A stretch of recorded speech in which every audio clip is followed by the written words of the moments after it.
Então, vamos fazer um exemplo para você entender uma coisa, tá? Vou pegar a garrafa, que eu ia derrubar o celular, mas o celular não é legal derrubar. Então, ó, para você perceber como é que funciona a coisa.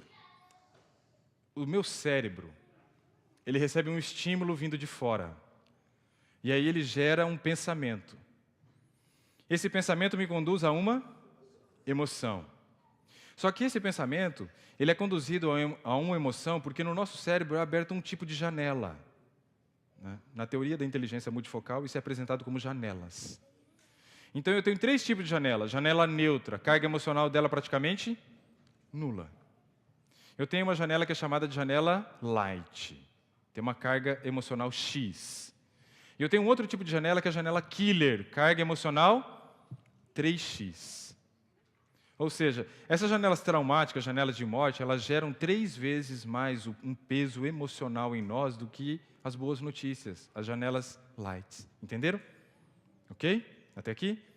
O pensamento te abre um tipo de janela. O pensamento ele é formado a partir dos estímulos que você recebe pelos seus 5 sentidos. Tato, visão, audição, paladar, olfato. Você vai abrir um tipo de janela. Assim que você abriu essa janela, ela vai ser memorizada pelo teu cérebro. Isso é um processo normal, chamado de fenômeno RAM, que é registro automático da memória.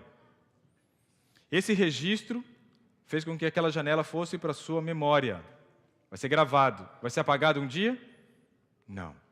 Nunca mais será apagado. Aí essa janela que se abriu e que foi registrada, ela vai sofrer a ação de um processo também normal que eu não tenho controle, chamado autofluxo. O que é o autofluxo? É um sistema que vai alimentar essa janela que abriu.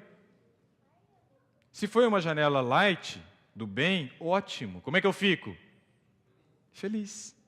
E se for uma janela killer? O problema é que essa janela killer que abriu, quando alimentada, faz você se lembrar de uma outra janela killer que está armazenada aí na sua memória. E aí, o teu cérebro relembra uma outra situação traumática. E depois, mais outra. E depois, outra. E outra. E outra. E aí você abre o que a ciência chama hoje de plataformas de janelas killer. Essas plataformas de janela killer geram na pessoa um problema muito grave. Que talvez tudo que você ouviu aqui, se você ficar preso dentro desse sistema, você não vai implementar absolutamente nada. Quando você fica preso nesse sistema, que é chamado de circuito fechado da memória, você não consegue agir racionalmente. Por isso que eu falei tanto de razão hoje de manhã. Porque Deus nos fez a sua imagem e semelhança e fomos dotados com uma razão.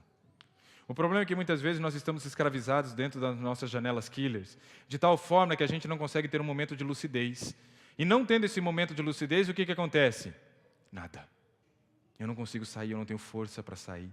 Nem para buscar a Deus, para me resgatar. Eu estou preso. Quer ver um exemplo simples que pode gerar todo esse processo? Digamos que eu esteja com a garrafa de água na mão. Estou andando, de repente a garrafa cai. E aí eu vou e falo assim, ei Ricardo, mas você é distraído mesmo, hein? Presta atenção. O estímulo foi qual? Auditivo. Não é? Não vem um estímulo de fala auditivo? Meu cérebro ouviu isso. Nesse momento, como a informação que eu recebi foi uma janela light ou killer que se abriu? Killer. Meu cérebro registrou que eu sou o quê?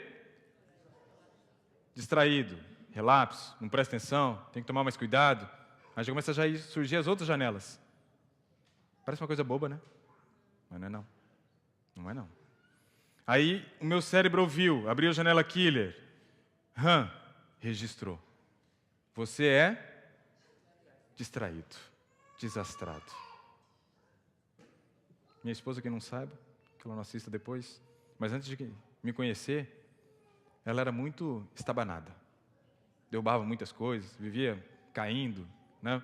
Já livrei ela de vários tombos. Né? Eu falo que Deus me colocou do lado dela para que ela não caia mais. Né? E ela era assim. Aí ela fez a educação física e melhorou bastante.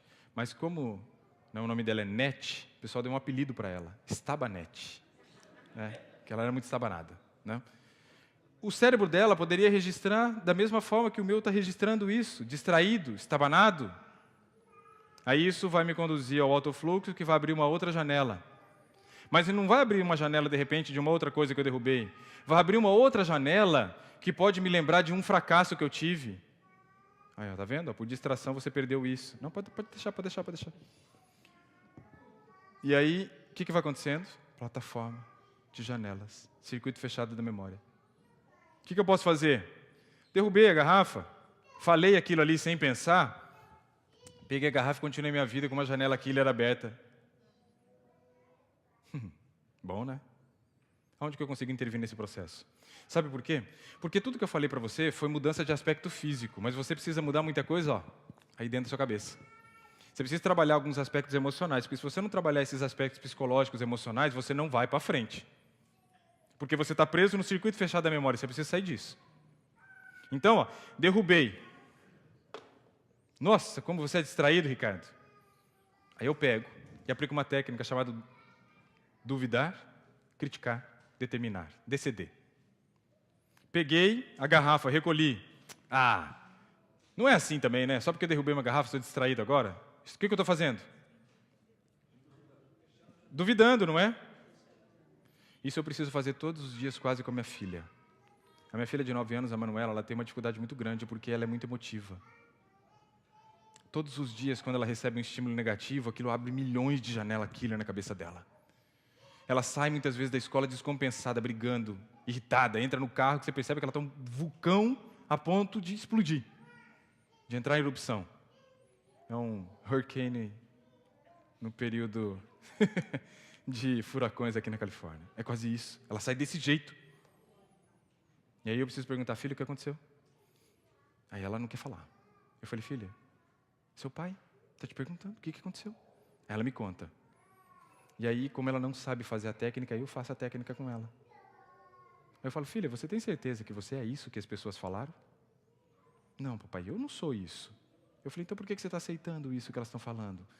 Ah, não sei, pai, mas me irrita. Mas eu falei, filha, você não é. Está vendo?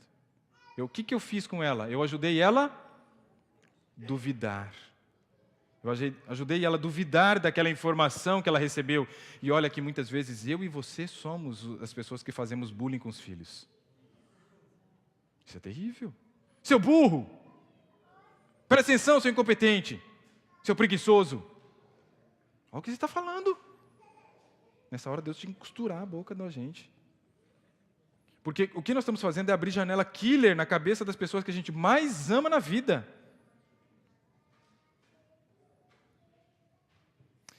Ajudo ela a duvidar. Ou eu, nessa cena bobinha que eu fiz aqui, duvido. Não, que isso, só porque eu derrubei a garrafa, sou distraído, estabanado. Não é assim também. Quanta gente, ó, agora eu já estou fazendo qual? A crítica. Agora a crítica. Quanta gente derruba também e não é distraída? É um acidente. Duvidei e critiquei, sim ou não? E agora eu vou determinar. O que eu posso determinar? Na próxima vez eu vou tomar mais cuidado. Foi uma distração, só isso. Parece uma coisa tão ridícula, não parece? Mas essa coisa ridícula fecha o circuito fechado da memória. Essa coisa tão ridícula faz você bloquear o autofluxo que está alimentando essa janela killer que está aberta na cabeça sua, do seu filho. Duvida, critica, determina, DCD. Você precisa usar mais essa técnica. Uma pessoa, por exemplo, vamos pegar no lado espiritual, que cai, pastor, que peca. Ah, mas eu sou um pecador mesmo, para mim não tem jeito. Ele cometeu um ato errado. Ele se intitulou como um pecador. E ele se intitulou como uma pessoa que não tem mais jeito. O que o cérebro dele fez? Só nessa brincadeira abriu 3 janelas killer. Só que ela vai ser retroalimentada. E aí dentro da vida espiritual, o que vai acontecer com essa pessoa? Ela vai vencer aquela tentação alguma vez? Por quê? Porque ela aceitou, ela não duvidou, ela não criticou e ela não determinou que ela faria de uma maneira diferente. Eu não sou esse pecador. Cristo já morreu por mim. E na próxima vez eu vou me lembrar do sangue que verteu na cruz antes de fazer esse ato. Duvidei, critiquei, determinei. É assim que a gente vai mudando, nosso mindset, nosso modelo mental. Porque se eu não mudo meu modelo mental, não adianta informação. Não vira prática. E eu ainda tenho muito para falar para vocês. Só que eu preciso que vocês comecem a aplicar isso na vida de vocês hoje. Para que quando a gente chegue no próximo final de semana, tenha muito mais sorrisos estampados nos rostos. Muito mais papel higiênico tenha ter sido comprado durante a semana. Que muitas janelas lights tenham aberto na mente de vocês. Que muitas janelas killers tenham se fechado nessa semana. Só que agora a última coisa para encerrar. O DCD eu aplico no ato que acontece a situação. E no lixo que está guardado aqui. Aí eu preciso contar uma história um pouco dramática. É a história da minha vida. Mas eu vou resumir em alguns aspectos importantes.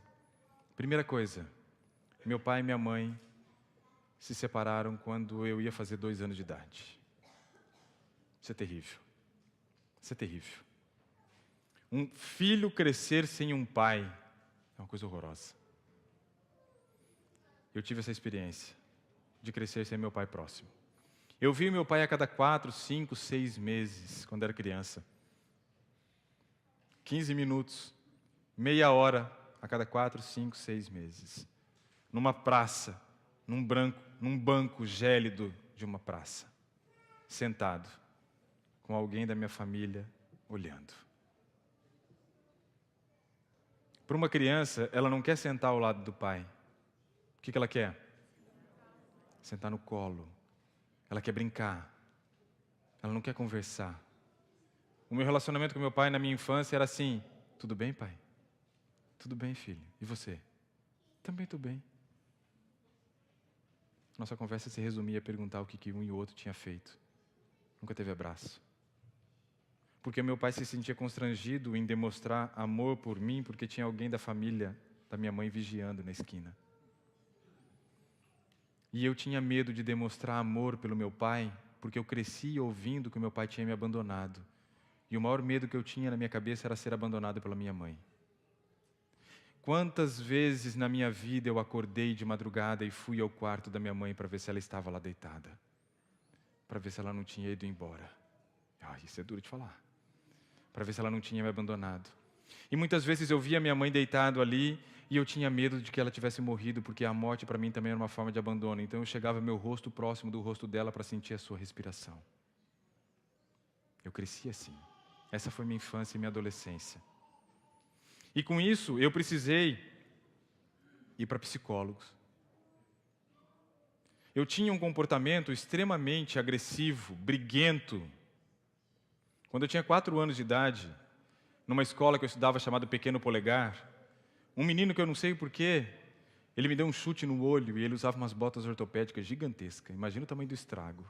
4 anos eu tinha. Eu fiquei com meu olho roxo uma semana inteira sem poder ir para a escola, sem conseguir abrir o olho direito.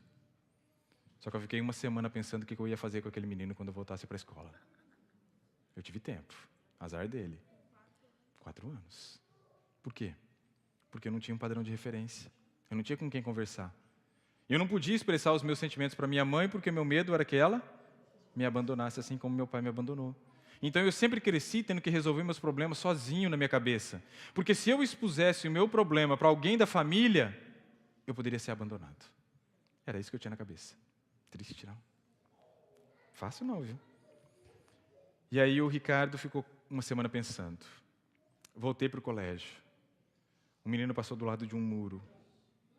Era um muro chapiscado. Grudei ele naquele muro e esfreguei a cara dele no muro. Estraguei o rosto inteiro do menino. Fui expulso do colégio com 4 anos. Terrível, hein? Hoje eu sou menininho de Jesus. Está pregando aqui depois das coisas que eu já fiz lá no passado. Misericórdia, só Deus mesmo. Fui expulso do colégio. Minha mãe me levou para a primeira psicóloga. A psicóloga fazia um negócio que eu achava meio estranho. Ela fazia uma tarde recreativa com os pacientes dela. Tudo criança descompensada, brincando junto. Olha que coisa linda, né? É o parque de diversões do terror, né?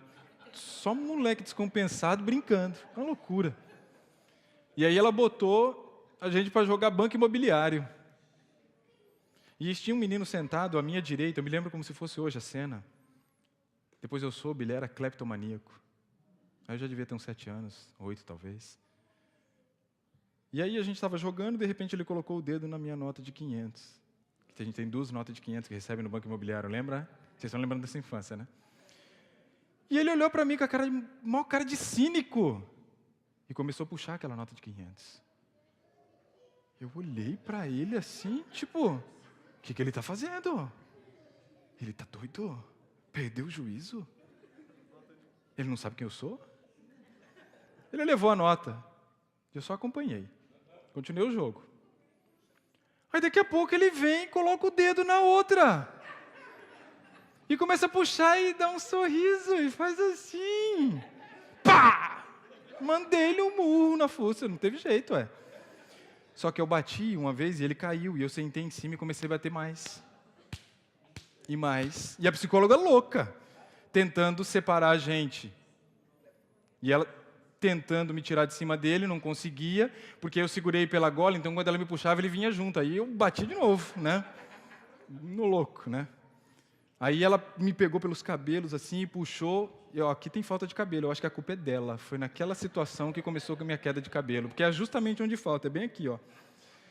E ela arrancou um tufo de cabelo e me tirou de cima dele. Aí depois minha mãe chegou, estava aquela confusão. E aí ela disse para minha mãe a seguinte frase: procure uma outra psicóloga que eu não sei mais o que fazer pelo Ricardo. Aí eu fui expulso da psicóloga. Já tinha sido expulso do colégio com 4 anos, agora fui expulso da psicóloga. Aí minha mãe procurou outra psicóloga. E eu comecei a fazer acompanhamento com outra psicóloga. Só que nesse inteirinho, aconteceu uma cena na escola. Toda segunda-feira era o pior dia para mim da semana. Porque era o dia que eu chegava na escola e os meus amigos estavam contando o que eles haviam feito com os pais no final de semana. Ah, esse final de semana eu fui jogar bola com meu pai. Putz, que eu gosto de jogar bola. E eu não tinha ido. Ah, eu fui pescar com meu pai. Eu também não tinha ido. E eu ficava sempre longe. E aí sempre tinha alguém que perguntava: e você, Ricardo, o que você fez com seu pai esse final de semana? Eu falava: infeliz, deixa eu quieto, eu já nem fiquei na roda. E aí alguém um dia pegou e disse assim: o Ricardo não tem pai, o pai dele abandonou ele. Ah, meu amigo, aí a coisa ficou feia. Aí encostei ele numa porta e... até que alguém me empurrou. E eu errei o soco no rosto dele e acertei na porta, que era de vidro. Tem uma cicatriz aqui, ó. Aí, pastor, ó. Hoje está pequenininha. Era aqui, ó. Cortou a veia, quase morri. Eu não sabia administrar isso. Não sabia administrar. Aí estou lá na segunda psicóloga. 1 hora de sessão com ela. 50 minutos, né, que é a sessão. Terminava meus 50 minutos, eu ia para a recepção, quem entrava? Minha mãe. Eu falava: que isso? O que essa mulher vai falar para minha mãe? Não passava pela minha cabeça que a outra psicóloga tinha encontro com a minha mãe, né? Não sabia disso. Mas aquela era na hora. Eu saía e entrava minha mãe. Eu falava: você está louco? O que essa mulher fala para minha mãe? Minha mãe vai me abandonar. Eu não posso confiar nessa mulher. E aí eu começava a esconder o jogo dela. Não falava as coisas. Comecei a dar nó na cabeça da mulher. Só que eu queria saber se ela era confiável. Então eu contava algumas coisas para ela que não eram verdades. Para saber se ela contava para minha mãe. Porque aí eu saberia se ela era confiável ou não. Porque se ela contasse para mim, ela não era confiável. Porque ela disse que não ia contar. Ela falava: não vou contar nada para sua mãe. Pode falar tudo que você quiser. Aí eu comecei a contar algumas coisas. Só que aí, como é que eu ia descobrir? Precisava descobrir.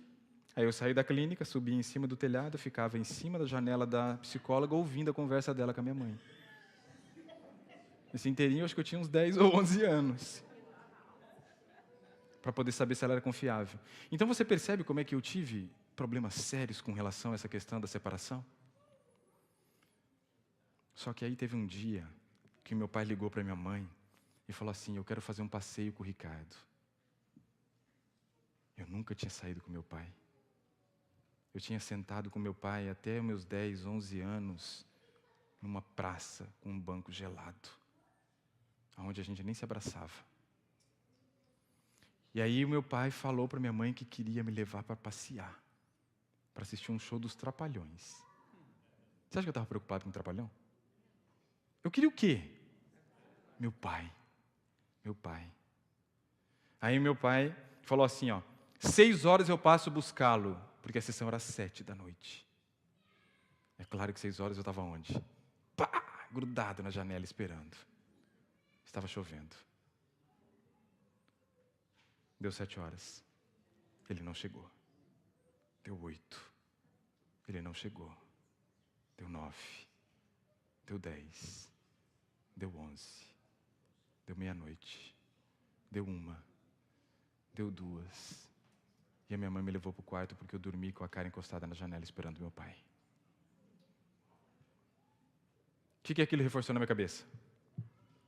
Seu pai realmente te abandonou. E eu convivi com isso e sofri. Eu não conseguia contar isso, tá? Eu não conseguia contar isso. Hoje eu conto. Eu sofri com isso a minha vida inteira. Até aprender o DCD. Só que o DCD é aplicado num evento do passado, ele não chama mais DCD. Ele chama mesa redonda do eu. Onde você relembra um fato do seu passado e você duvida, critica e determina em cima daquele fato do passado. Porque essa cicatriz, ela nunca vai ser apagada, como essa cicatriz nunca será apagada. A não ser que eu use hoje um produto que diz que apaga a cicatriz. Mas eu vou deixar aqui, porque ela me lembra de uma parte da minha história. Cada cicatriz que eu tenho, ela me lembra de alguma coisa que eu fiz. Então eu não apago. Então as cicatrizes, elas são importantes porque ela diz quem você é. Mas eu não sofro mais por essa cicatriz, ela não dói mais. Eu preciso fazer isso com as coisas que estão na minha cabeça, com os lixos que eu tenho armazenado no meu cérebro. Mesa redonda do eu. E aí no curso de gestão de emoções que eu fiz, a psicóloga que era a nossa orientadora fez a mesa redonda do eu. E eu escolhi justamente essa história. Ela disse que todo mundo estava fazendo e ela colocou todo mundo deitado num colchonete e ela foi conduzindo uma história e a gente inseria a nossa história no meio da história que ela contava. Mas não é necessário fazer isso. Você pode simplesmente relembrar o fato no momento que você estiver sozinho, num lugar tranquilo e começar a trabalhar com essas emoções. Você vai chorar, você vai sofrer, mas é só naquele momento. Depois você vai relembrar e não vai sofrer mais. Entenda, eu não conseguia contar disso. Toda vez que eu contava, eu suava pelos olhos. Agora não. Lá no sul a gente não chora. No sul a gente sua pelos olhos, só isso. De vez em quando ainda. E aí ela foi fazendo a aplicação da técnica. Ela disse que eu apertava a mão. Eu ficava, apertando o corpo. Ela percebia assim que eu estava tenso. Eu tive uma crise asmática, para vocês terem noção de como que aquilo mexeu com o meu emocional. Mas hoje eu não sofro mais por isso. E é isso que tira crenças e bloqueios que eu tenho, que foram construídos na minha cabeça enquanto eu era criança, que me impedem muitas vezes de aplicar os conceitos que nós vamos aprender aqui durante essa semana, que impede de seguir as palavras que o pastor Jefferson traz para vocês aos sábados, porque as nossas crenças, elas nos limitam, entende? Às vezes alguém colocou na nossa cabeça que a gente era incompetente, a gente carrega isso por uma vida inteira, não consegue parar emprego e depois não sabe por quê. Mas é porque você acredita naquilo. Você precisa trabalhar com isso. Às vezes alguém disse, para você não tem salvação. E você acreditou nisso. E aí você vai viver a tua vida convivendo com uma culpa que não é tua. Entende? Apliquem o DCD em fatos do passado e vocês vão ver uma diferença muito grande na sua vida. Você vai resolver muitos problemas que estão armazenados aí dentro. E aí você vai ter uma vida plena. Porque você vai ter condições de desenvolver aquele último princípio de saúde que está lá. Uma confiança plena em Deus. Porque não vai haver mais barreiras que te impedem de chegar ao seu Criador. Entendeu? Que Deus abençoe vocês.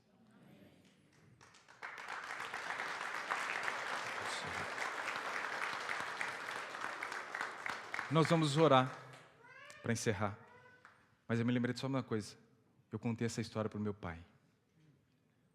Eu não falei para vocês por que ele não foi, esqueci. Meu pai morava num bairro, em Maringá, nós somos de Maringá, no Paraná. Meus avós foram pioneiros da cidade, chegaram lá, a cidade estava começando. Meu pai morava num bairro que não era asfaltado. O carro atolou. E ele não conseguiu ir. E ele não me avisou porque não tinha celular na época. Nós estamos falando de um evento que tem acontecido aí há 2 décadas atrás, pelo menos. Ele não pôde me avisar. Mas o dia que eu soube que o que havia acontecido, e apliquei o DCD em cima disso que tinha acontecido, não, meu pai não me abandonou, meu pai não teve condições de me buscar. Mudou o sentido, entendeu? Mas o dia que eu contei para o meu pai esse fato, eu nunca vi um homem chorar tanto na vida quanto meu pai naquele dia. Só que quando eu contei, eu não tinha essa informação. E meu pai ainda está com essa janela aberta na cabeça dele. Só que eu, recentemente, aprendi algumas coisas que eu vou ter que aplicar com a minha família, com a minha mãe e com meu pai. Porque eles têm traumas da separação até hoje. Os dois são 2 bobos tão grandes que os 2 gostam um do outro até hoje. Se separaram gostando um do outro. Se separaram por ciúme. Mas eles estão lá sofrendo, e eu vou precisar aplicar nisso, no meu pai. Porque eu nunca vi um homem chorar tanto quanto meu pai naquele dia. Triste, não? Mas Deus está aí para mudar a nossa história. E por isso nós vamos orar. Fique em pé.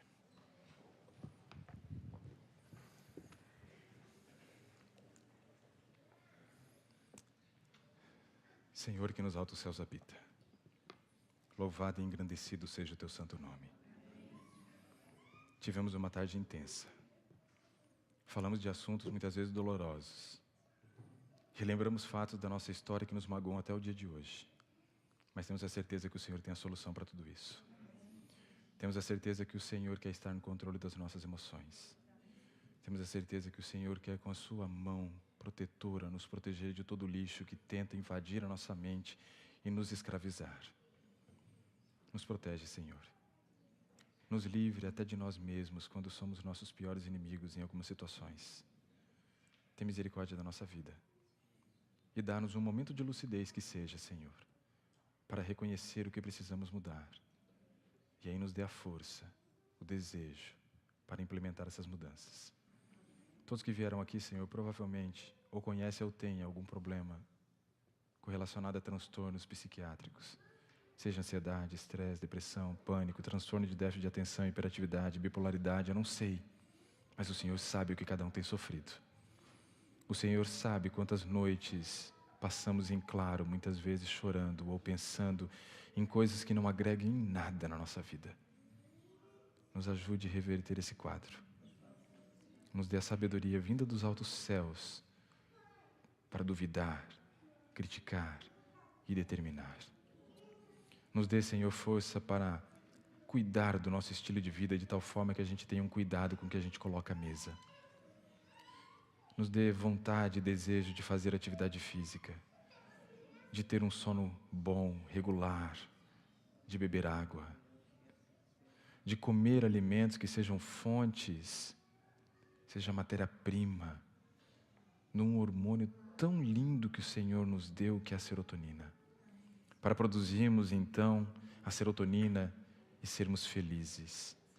Mas não uma felicidade que seja passageira, efêmera aqui nessa terra, mas uma felicidade que se inicia aqui, mas que se completará no céu, com uma vida eterna que será restituída a cada um de nós que perdemos na ocasião do pecado no Éden. Abençoe a nossa família, Senhor. Abençoe esta igreja. Abençoe o pastor Jefferson e sua família. Abençoe a liderança dessa igreja, para que aqui nós tenhamos uma comunidade cristã que consegue controlar as suas emoções, que busca o Senhor e tem um relacionamento íntimo contigo, como em muitos outros lugares ainda não conhece porque não aprendemos a gerir nossas emoções. Que aqui seja diferente, Senhor. Que aqui nós tenhamos um povo que se torne exemplo, um povo que possa influenciar e não ser influenciado, para que muito em breve, quando o Senhor voltar, essa igreja esteja lotada de membros fiéis, buscando o Senhor fervorosamente, para todos morarem contigo nas mansões celestiais. Nos dê, Senhor, uma feliz semana. Abençoe para que realmente nós possamos estar aqui todas as noites próximas, aprendendo como cuidar da nossa saúde física, mental, social e espiritual. São as bênçãos que pedimos e agradecemos não por mérito que temos, mas pelos méritos de Cristo oramos. Amém.